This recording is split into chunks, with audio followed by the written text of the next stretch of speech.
What's good, YouTube? It's your boy Unruly Stendo here, back with another bang. In today's video, I just wanted to show you guys the meta team in Marvel Rivals. Every time I go against this lineup, I already know it's bad business.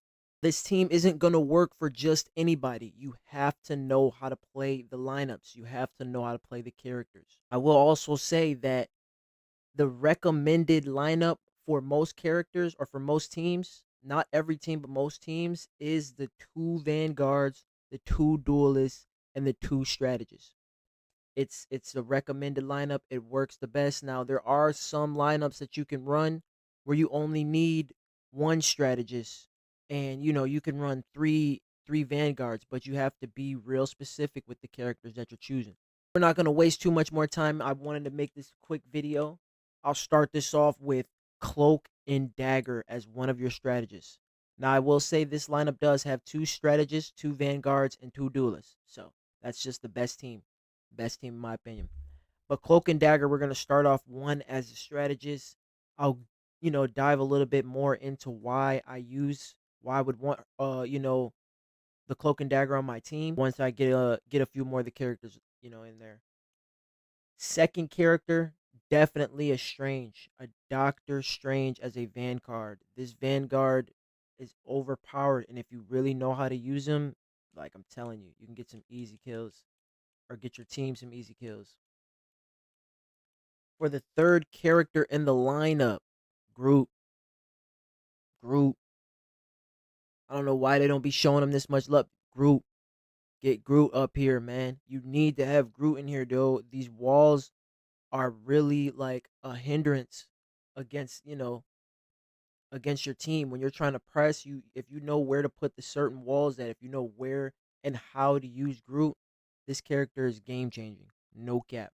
No cap. But that's what we would have for our second Vanguard. Strange and Groot for Vanguards. Definitely a W duo. Um, they don't really have any team ups, but they are still a great combination together. Really, Groot and Strange don't really work together well. It's really this one right here. This mother this dude right here, Hawkeye, man, he's just so overpowered. He's so overpowered, and he can shoot from a distance.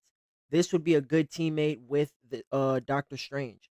Punisher is another good pick, but I feel like with how quickly and how efficiently, if you have great accuracy with Hawkeye, you can take out a whole team within Doctor Strange's little portal if you guys play it right, you know? So Hawkeye is definitely one of my duelists I pick. So if we going over it again, I got Cloak and Dagger, Doctor Strange, Groot, and Hawkeye. Right? That's so far four players. We got two more left. Now there's a lot of great picks out here, a lot of great picks, but this is just what I would want to see on my team, right? So I would go with an Iron Fist. I need a player who's going. If we have an elite Iron Fist, I need a player who's able to go over to the other enemy team's lines and pick out a specific fighter that they want to take out. A lot of these guys, like a Hawkeye, can do that as well, but it's from range. It's gonna have a lot of obstacles in his way. An Iron Fist or a Spider Man, he's gonna go over there to that team and take out every last one of you motherfuckers. He's not playing with none of y'all, right? This Iron Fist, when used right, I'm telling you, he's an unbeatable build. So this is the fifth character I would have on my team, and the second duelist I'd be running. So I would have Iron Fist and a Hawkeye. I feel like those two together, you have one deep, and you have one in the fight, in the damage with the tanks. It's a great way to run it. Um, but yeah, he would be my fifth build. And for my last and final character, I would choose Mantis. Mantis. I feel like Mantis is a very overpowered strategist. She The way she can heal up the team at the speed and the amount of damage boost that she can give is just it's unmatchable when used correctly. When used correctly.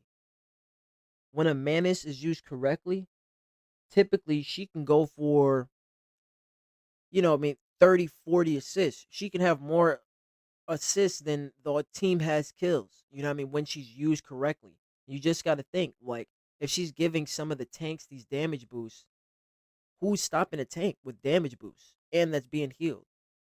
Man, another great thing about Mantis as well is her ability to fight one on one.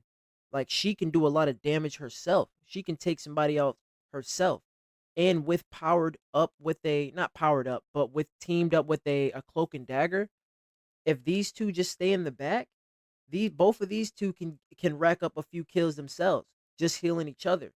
Boom. And once, once we get to the objective, or depending on what match you're playing, where you're at, you guys both press up on the tanks, or one of them just sits back with the Hawkeye. The Iron Fist shouldn't need a healer. The Iron Fist is going to get in, get out. He heals up on his own. Somebody stays back with the Hawkeye, does crazy damage, and keeps, I prefer to have the Mantis with the Hawkeye. Because imagine a damage boost. He doesn't need it, but imagine a damage boost with the Hawkeye. Anytime the Hawkeye gets hurt, she's healing him up immediately. It's definitely I don't know. Obviously there's other options and there's other, teams, but this was to me probably the best team that I've been seeing. Every time we run into this type of team, we're cooked. We're cooked. We are cooked. So some honorable mentions I did want to give out was the Adam. Adam Warlock is a great strategist as well. He heals up and revives. It's almost unmatched, but he just to me isn't as lethal as a Cloak and Dagger or a Mantis, in my opinion. Luna Stowe is another great strategist. Rocket Raccoon, he's great to run with the Groot. Some people's preferred duo. They would rather have him as a strategist. I'm sure they probably take out Cloak and Dagger. But yeah, they prefer to have Rocket Raccoon with Groot because the team up ability is overpowered for sure. Captain America, he's a pretty good duelist. I see him more as a Vanguard. Or I mean, well, no, I mean he's a pretty good Vanguard. I see him more as a duelist. I like his build. Um, Iron Man W's.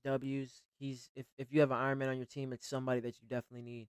You like to have somebody in the air, but depending on who you're playing, people can just pick him out the air pretty easily. So, and Jeff the Land Shark, he was good when we first started off, but I feel like now he's a little bit easier to counter, now that we all kind of know what it is. If you're around your team, as soon as he gets one, if he doesn't get one of y'all, yeah, that one guy has to save the whole team. It's not easiest move in the world to counter, but it's getting a lot more easy to counter for sure. But that is the end of the video for today. Make sure you guys drop a comment and tell me, who do you think your best 6 team would be? What is the meta team and Marvel Rivals? Let me know, man. Let me know where I went wrong. Let me know where I went right. Drop a thumbs up on this video if it was a W video. Make sure you guys subscribed if you're not already subscribed. With that being said, your boy Unruly is out.